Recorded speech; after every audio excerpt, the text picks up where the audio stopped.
tonight. So if the alarm sounds, please evacuate the building quickly and calmly. Please use the stairs and do not use lifts. Once out of the building, please gather outside the Yorkshire Bank on the opposite side of the road. Exit by the door by which you entered the room or by the fire exits, which are clearly indicated by the standard green fire exit signs.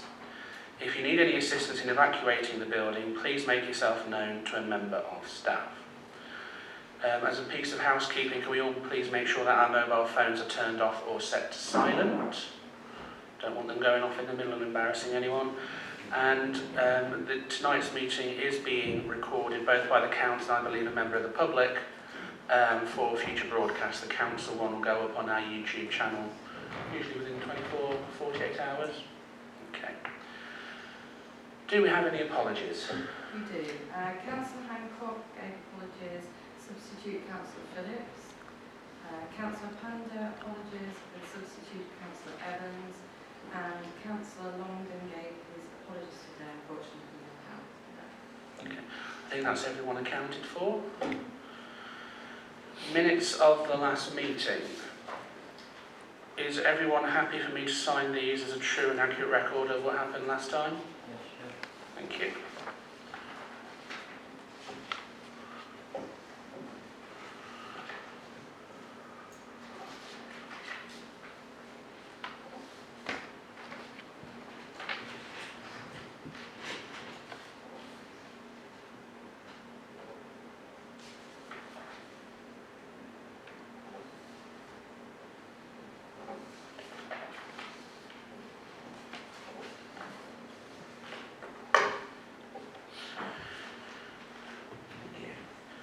That moves us on to declarations of interest. Does anyone have any items of declarations of interest that aren't already printed in the agenda?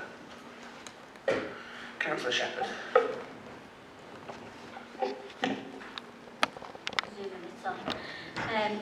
In relation to item 1, Chair, it's for clarification that the community centre that my director was offered a community zone by the developer for this development but it's not been forthcoming this time, but I think it's important that it's noted down. Obviously, I believe one of the speakers I might know.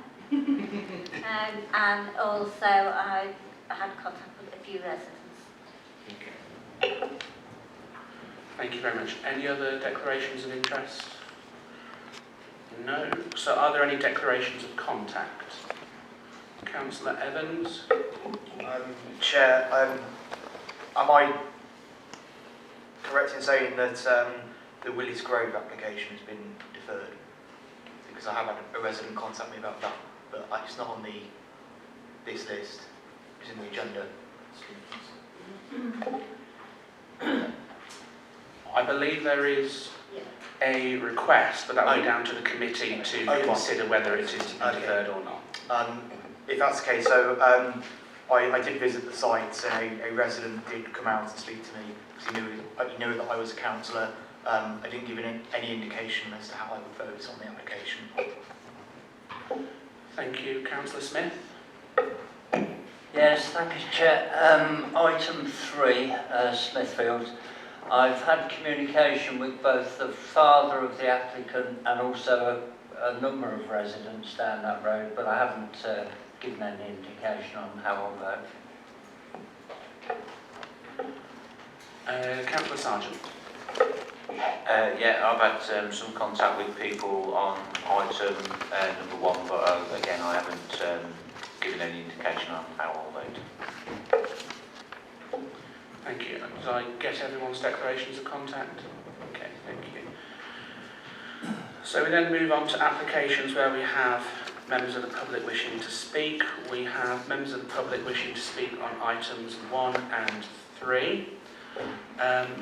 Members who are wishing to speak, you do have 3 minutes in which to speak to the committee. Please make all the points that you wish to do so within those 3 minutes, because once you've had those 3 minutes, you can't then come back in even if something is raised by the committee in debate. Once committee has moved into debate, you have no other opportunity to come in. So I know 3 minutes may sound a long time, but it isn't when you get to the end of it, so please try and do that. We may come back to you at the end, members of the committee, in case they have any points they wish to raise of clarification. I think that's everything I need to warn the public about. So, Jackie, you ready to take on item 1? Thank you. Officers are requesting that this application is further deferred to enable Council's opinion of the situation to be sought to aid members when considering the application. It is hoped that this will be received in time for the application to be reported to committee on the 10th of September 2019. Okay, you want me to continue with the application? Yeah. This is an outline application with all matters reserved for the erection of up to 575 dwellings, including a mixed-use neighbourhood centre, public open space, footpaths, cycleways, water attenuation basins, associated infrastructure, and also includes the realignment of Gypsy Lane. The site is located west of Maple Park and north of Gypsy Lane and marks the southern edge of the urban area of Nuneaton and extends over 28 hectares in total. The site is bounded by Gypsy Lane to the south, the Coventry Canal to the west, the Griff Brook and the playing fields of George Eliot School to the north, along with the residential area of Braidstone Road and Red Deeps, Wenbrook to the east, beyond which is existing open space of Marston Lane Meadows, with the residential area of Maple Park on the opposite side of Marston Lane. There are a number of mature trees on the site which are arranged in 2 columns, and these delineate historic field boundaries. The site exhibits good linkages to the nearby National Cycle Network, both the Nuneaton and Bedworth town centres, the existing town centre train stations, and the more recent Bermuda Park station on St George's Road. There have been 22 objections from 20 addresses and responses from Councillor Condarker. Notwithstanding the level of objection received, this application is being presented to committee at the request of Councillor Jill Shepherd. Members will recall deferring the application at the last meeting to enable officers to further discuss Section 106 contributions towards sports development funding and for plain open space, which was specifically for the contribution towards the destination parks and swimming pools. The applicant has indicated that they are not willing to consider either of these requested contributions and would wish for you to determine the application before you. The key issues to assess in the determination of this application are set before you. The principle of the development for the site is set in the Borough Plan 2019 as the land is allocated as a strategic site under HSG3.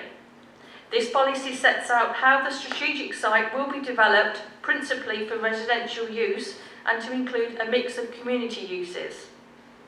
The key development principles included in the policy mention that this land will provide circa 575 dwellings in a mix of dwelling types and sizes, on-site plain open space facilities, footpaths, cycleways, provision of on-site bus infrastructure, provision of a local centre, including a community hall, and contributions for various off-site provisions.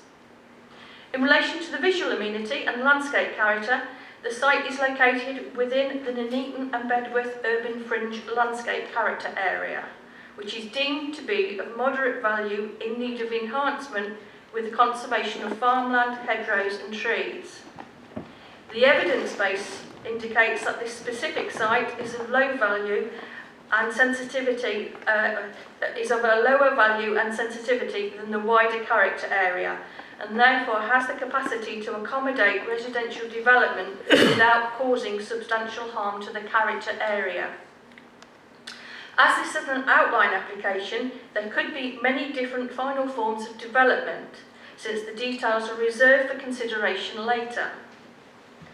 That said, given the indicated amount of open space provided, especially that which flanks the site on the eastern and northern boundaries, it is considered that regard has been taken to the existing setting and that the site can be adequately address the setting of the area.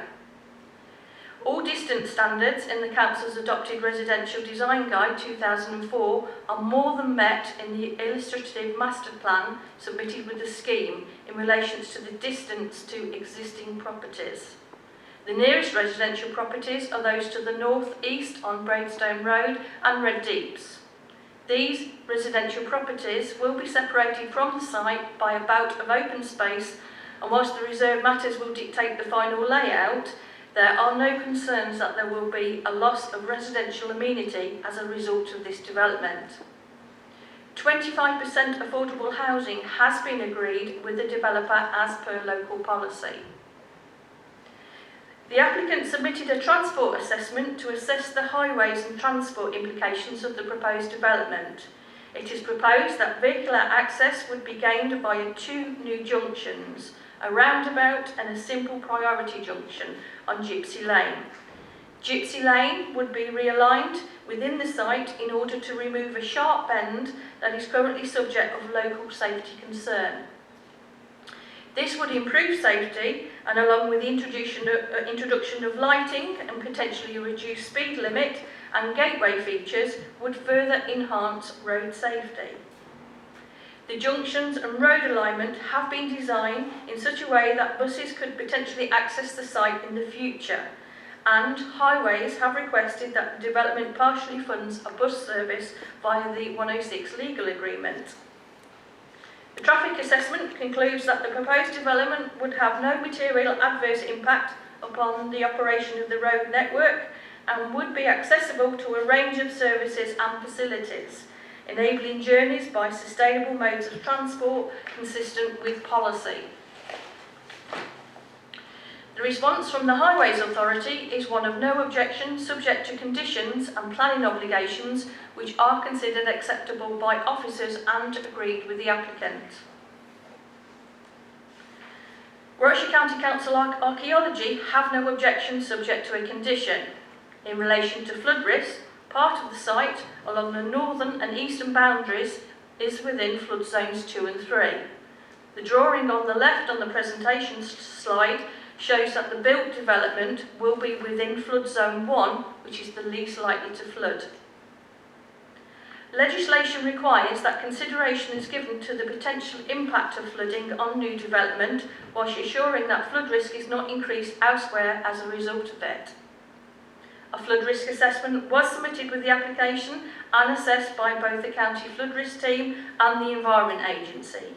Both have no objection, subject to conditions, and it is considered that the conditions will mitigate any potential impact on flood risk as per national and local policy. In terms of contamination, a geo-environmental assessment was submitted, and the Council's Environmental Health Team have no objection, subject to a standard site investigation condition, and it is therefore considered that the development complies with policy. An air quality assessment was carried out and predicted that the development would result in a slight increase in air quality, but would not increase exposure to poor air quality within the town of Nuneaton. The Council's Environmental Health Team have no concerns over the potential impact of the scheme on air quality, subject to conditions. In conclusion, it is considered that the impact to air quality is acceptable. An acoustic report was submitted, and the Council's Environmental Health Team again have no objections in terms of noise, subject to condition. Policy HSG3 of the Borough Plan states the site will need to provide a new local centre to reduce the need to travel and to promote sustainability for the site for both new and existing local residents. This is shown on the master plan before you in pink to the south of the site of Gypsy Lane, and therefore the proposal complies with this part of the adopted policy. It's just shown there. In terms of ecology, legislation requires that the impact of biodiversity is minimised and indeed enhanced where possible, and that ecological networks, priority species and habitats are protected.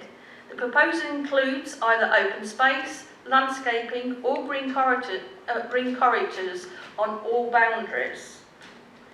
An ecological report was submitted with the application, which identified habitat within the site and took regard to foraging and commuting bats, badgers, water voles, birds and reptiles.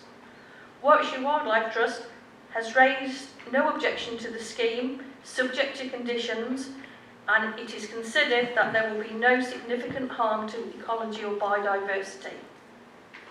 A tree report was submitted to categorise the trees on the site. The trees to be retained are of a high or relatively high quality, and although it's not the intention to place a tree preservation order on them, it is considered that adequate provision via condition can be made to protect those trees during construction. In regard to the provision of green infrastructure, the application proposes 8.74 hectares across the site and 3 surface water attenuation basins for a further 1.9 hectares. And although not used as formal open space, they are to be kept permanently open to attenuate surface water. Conditions are to be included so as to ensure that there is no provision that there is a provision of a community park on the site, which is shown on the plan with a red star, which is shown to the northeast there.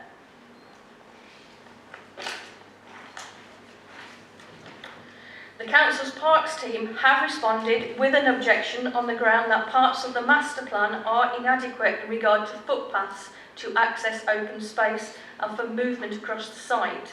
However, it is considered that this can be covered via conditions and the legal agreement.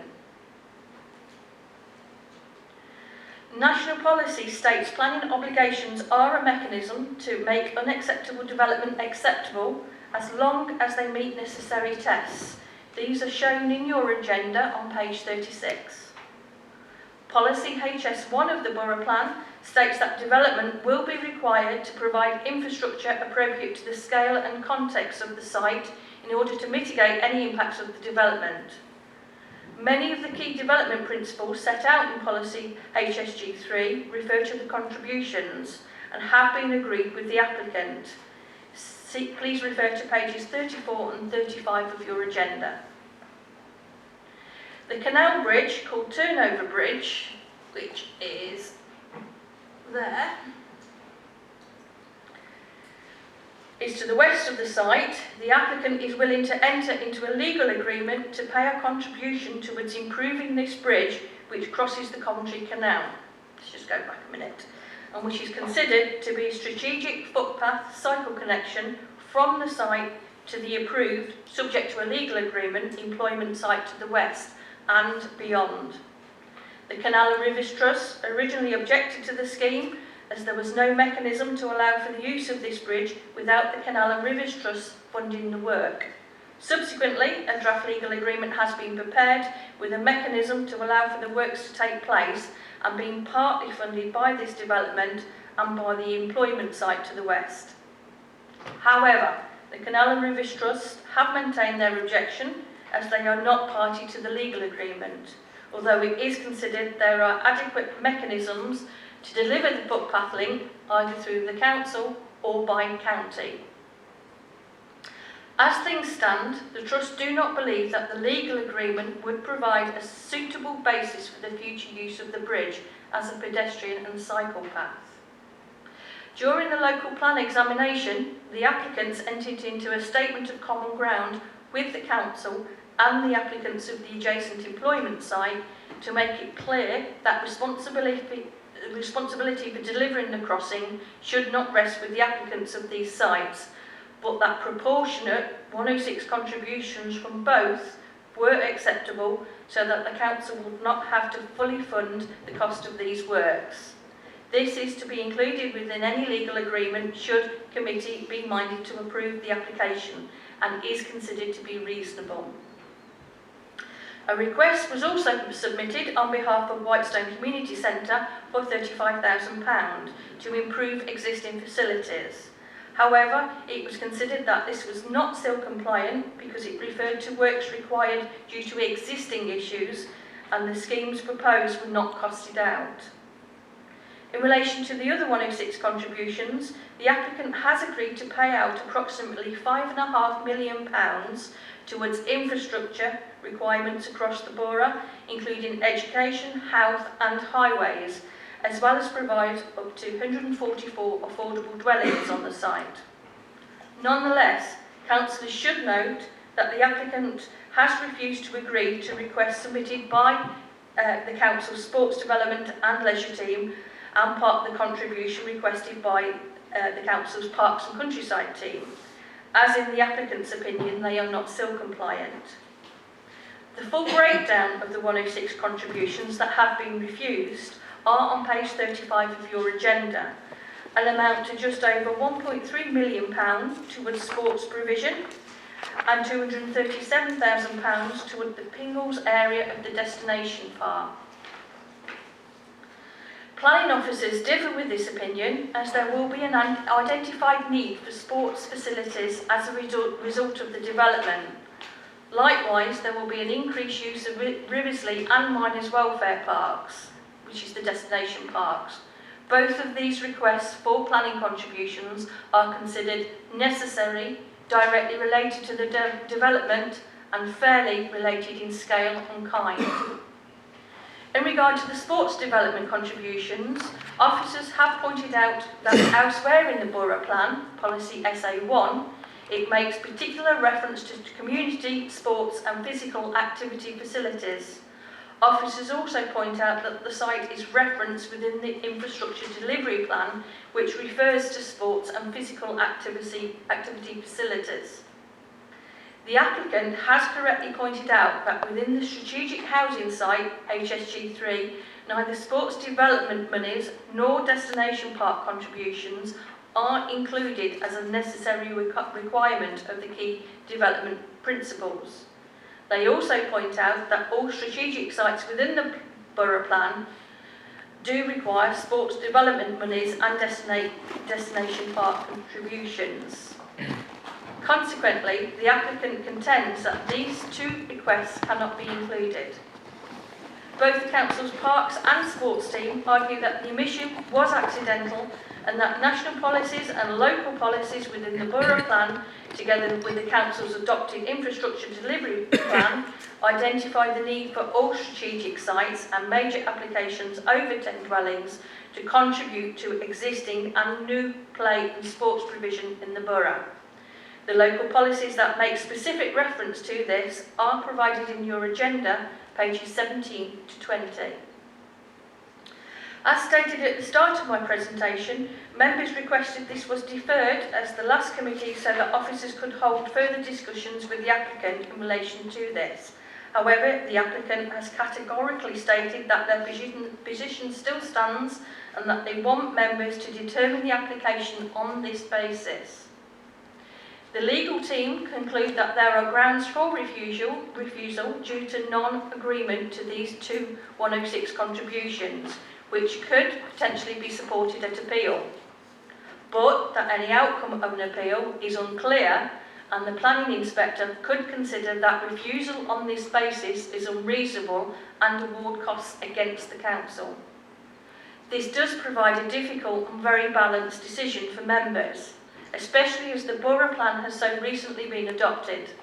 However, officers consider that by granting approval, the benefits of the development are that the site can be brought forward to contribute to the 5 years housing provision, provide much needed affordable housing, provide other 106 contributions, provide plain open space and access within the site, provide a new local centre for existing residents, and allow highway improvements to Gypsy Lane.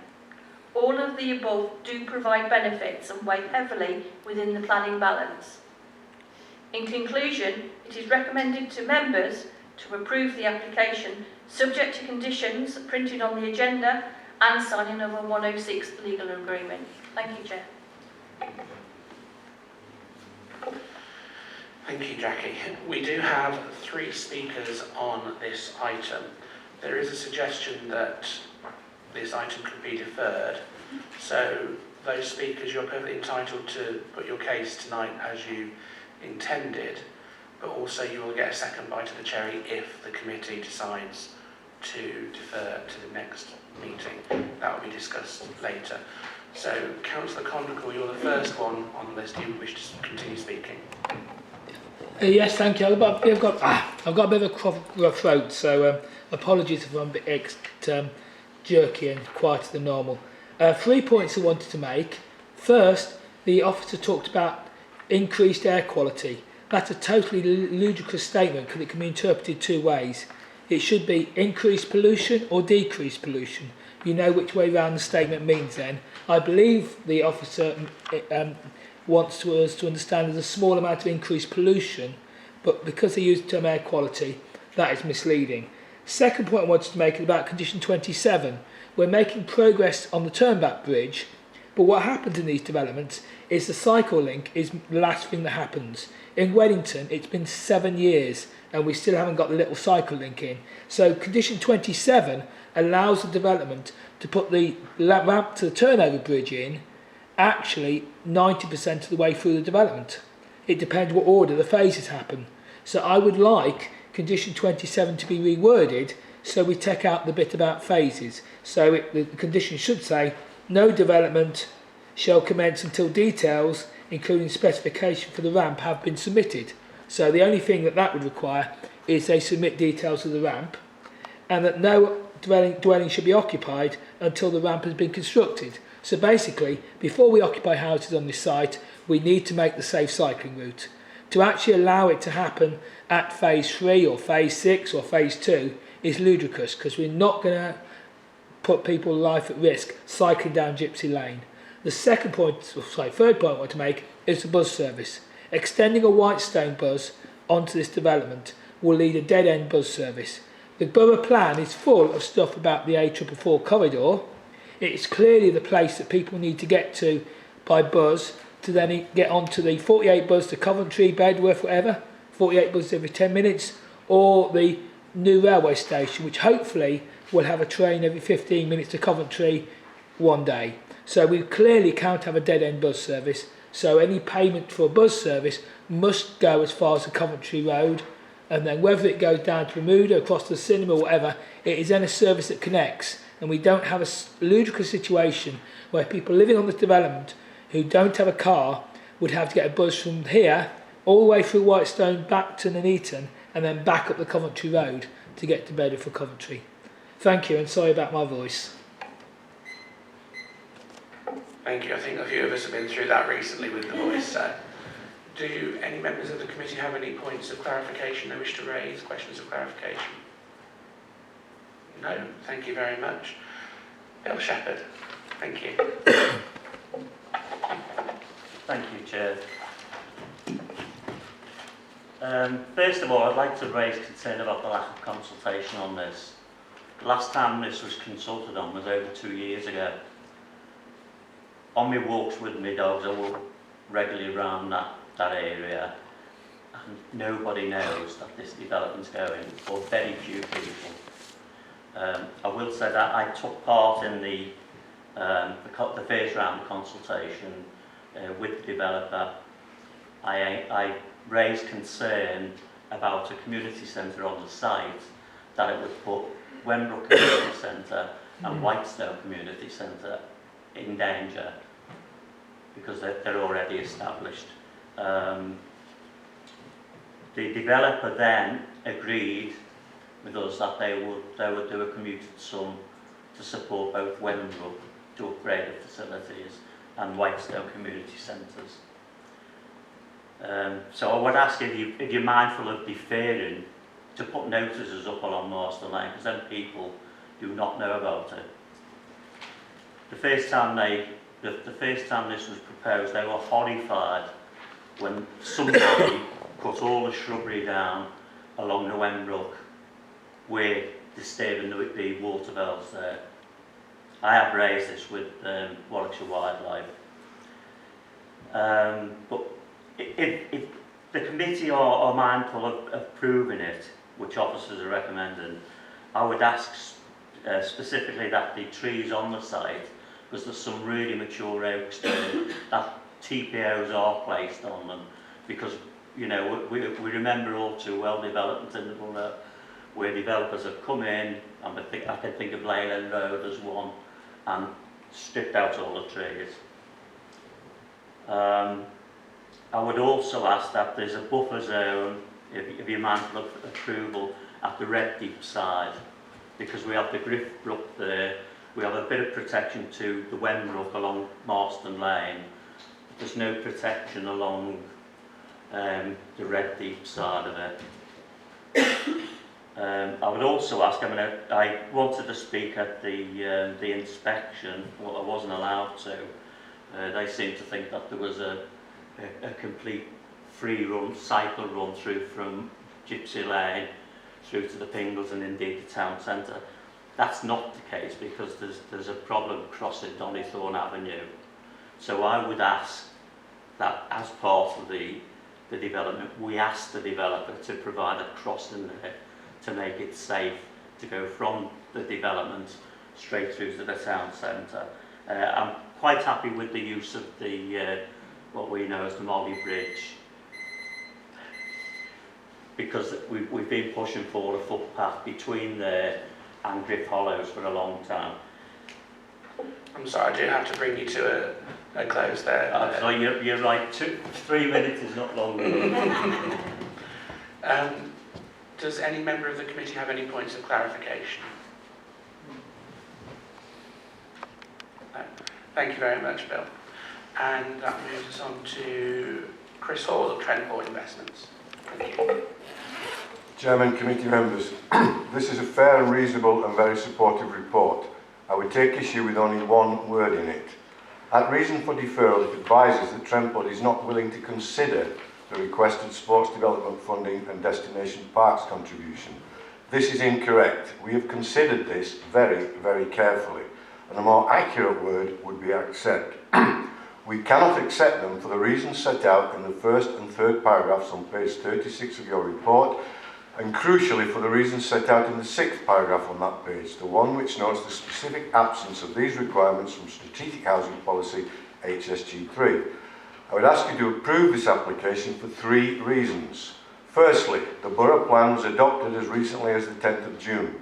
This was the end of a very lengthy plan preparation process during which the wording of every policy has been scrutinised in great detail by the public, by promoters of sites, by the council officers and by councillors themselves, and by an independent inspector who found the plan sound in April.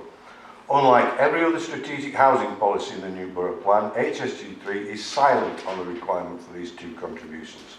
Secondly, because of section 38(6) of the Planning and Compulsory Purchase Act 2004, which, as you know, is the section that requires planning applications be determined in accordance with the development plan. In this case, the development plan is the Borough Plan adopted on the 10th of June, which should afford great weight given that it is only 2 months old. Your officers have weighed our comments concerning SIL compliance in the balance with their own views that they meet the tests. Tellingly, after weighing our respective positions, they have recommended that you approve. I have obviously now noted the addendum to tonight. Thirdly, as a member of a planning committee myself, I can understand that members may be concerned that approval will set an unwelcome precedent.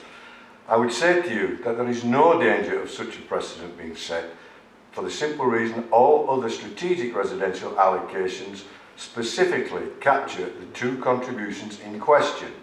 In summary, we cannot accept the 2 requests as they are contrary to statutory regulations and guidance, and are not required by the terms of a policy adopted by you 10 weeks ago after several years of scrutiny.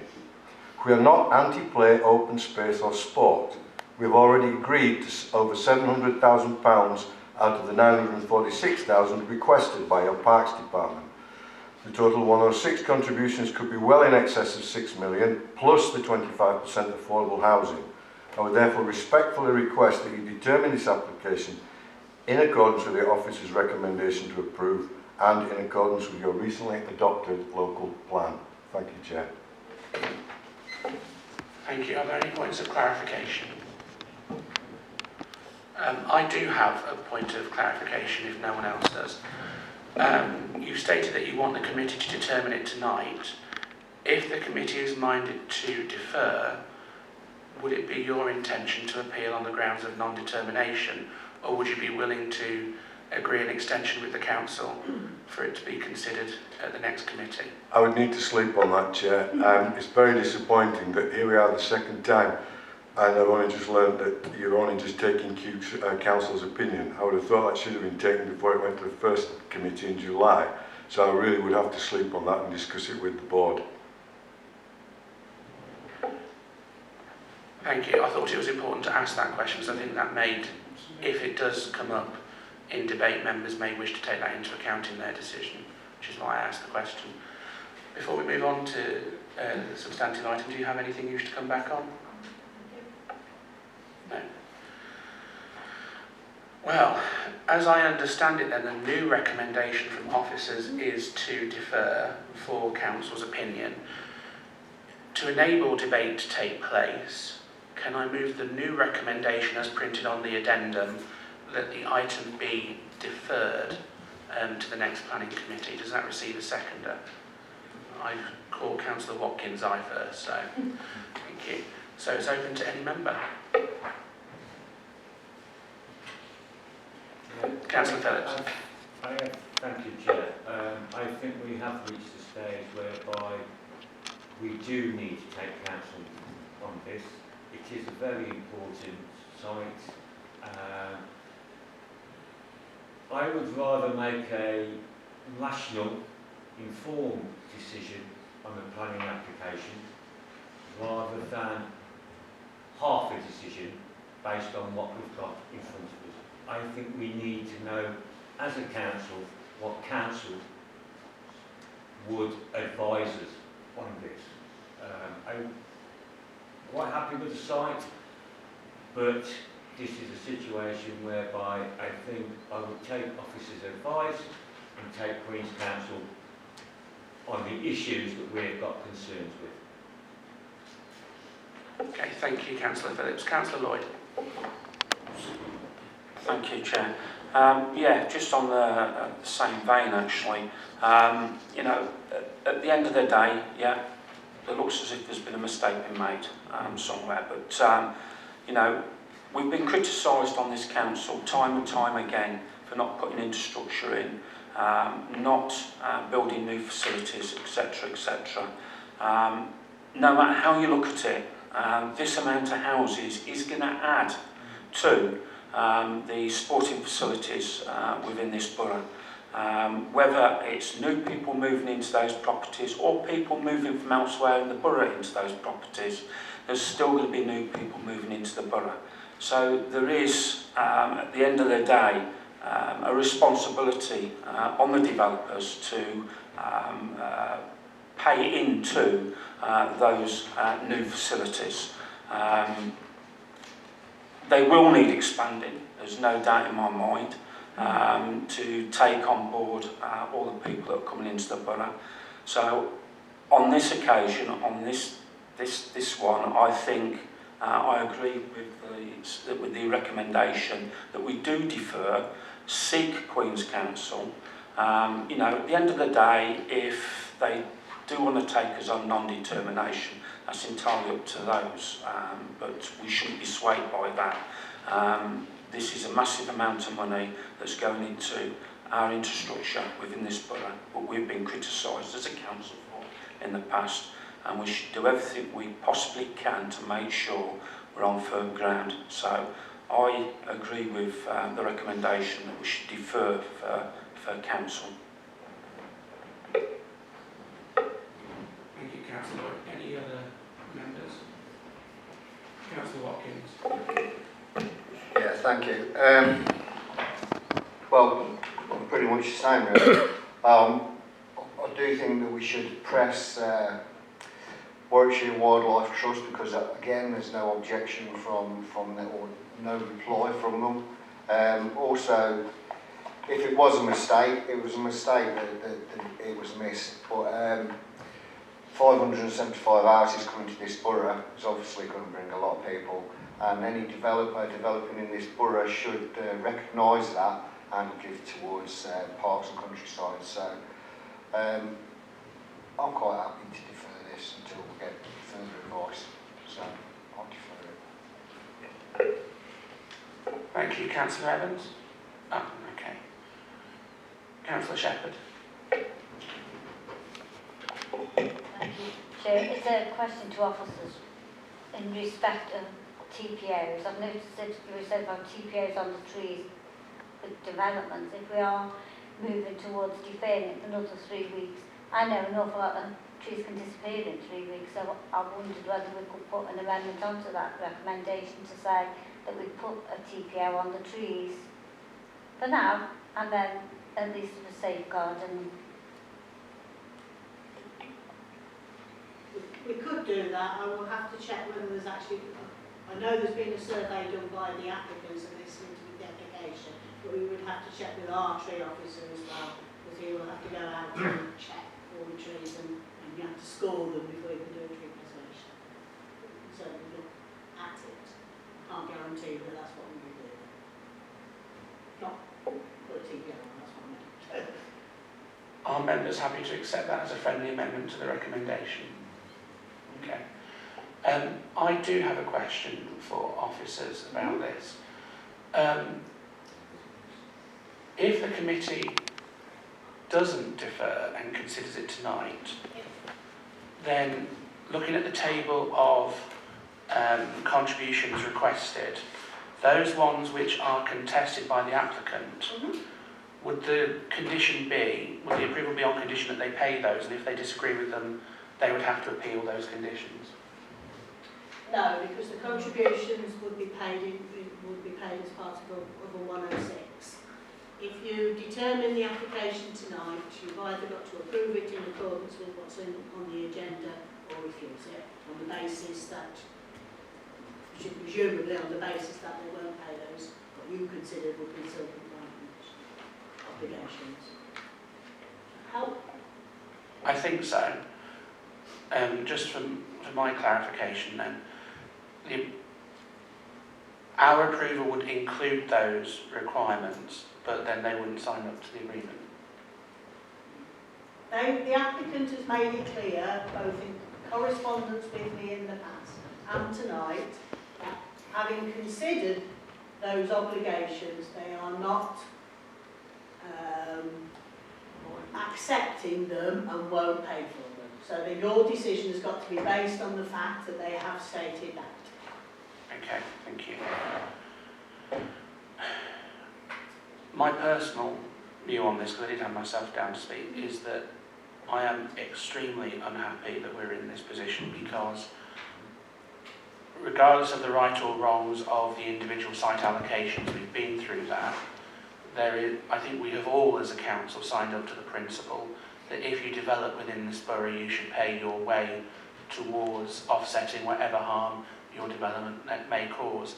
And I am loath to vote to potentially lose almost £2 million in total when this is a major gateway into the borough. It affects my ward as well, as it goes up Gypsy Lane through Wembrook, through Attleborough and Whitestone. And I do still have other concerns about the application and the road issues and the pathway issues.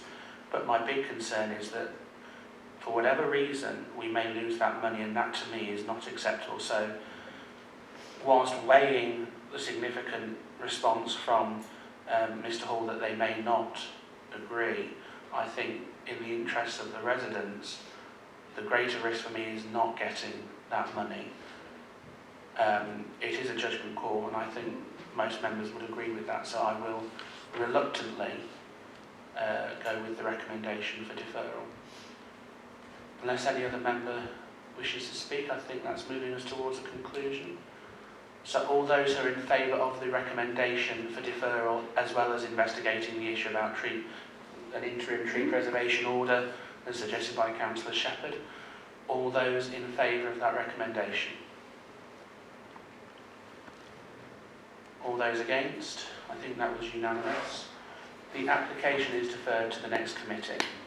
Thank you very much.